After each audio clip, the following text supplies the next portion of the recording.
So I'd say of probably all of the videos that I'll make on this channel, this is one of the videos that will probably be one of the most important to watch.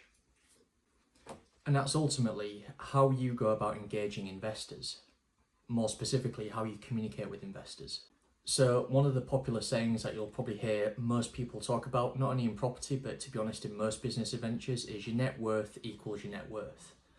Now, in the case of property, that becomes really true because ultimately, when it comes to getting involved in navigating your way through the property market, understanding what makes a good deal, yes, you can rely on courses, but ultimately the way to kind of apply all of the knowledge that you've learned from courses that you've done online, or if it's kind of sessions that you've attended in person, is ultimately kind of relying on the experience of people who have been there and done it and have made the mistakes so that you avoid making the same mistakes yourself.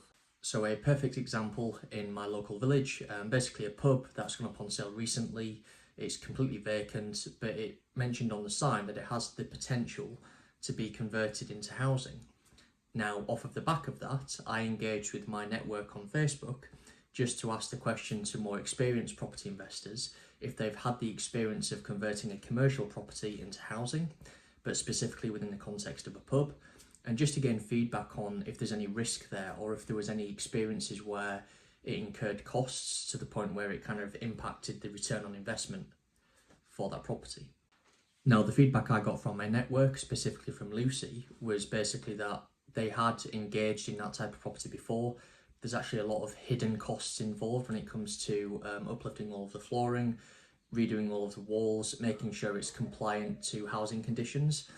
Because you have to understand that when a property is in a commercial state, the fire strategy for the building, all of the internals are completely different from what a housing building looks like.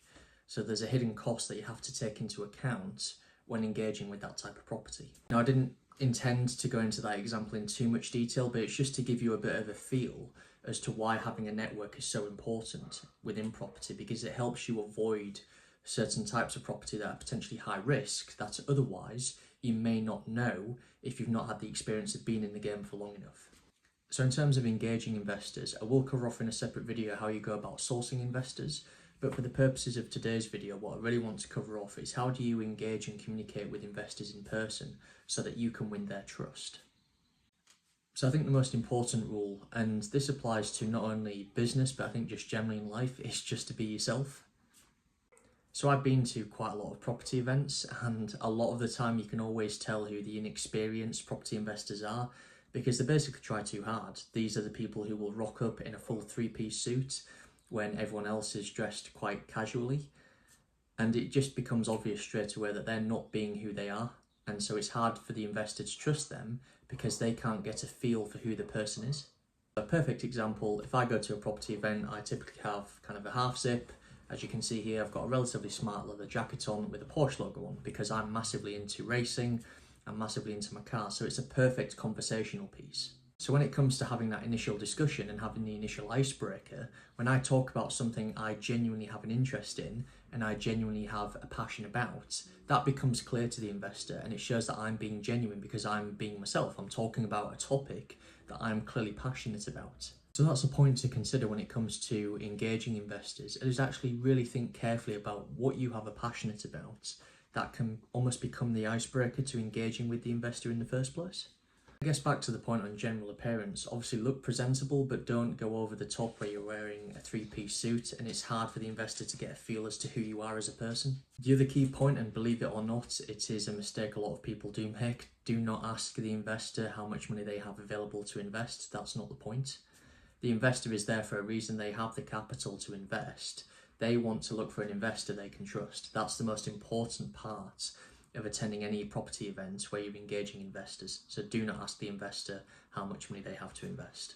A lot of the time when it comes to working with investors, it's all about understanding why they want to invest their money.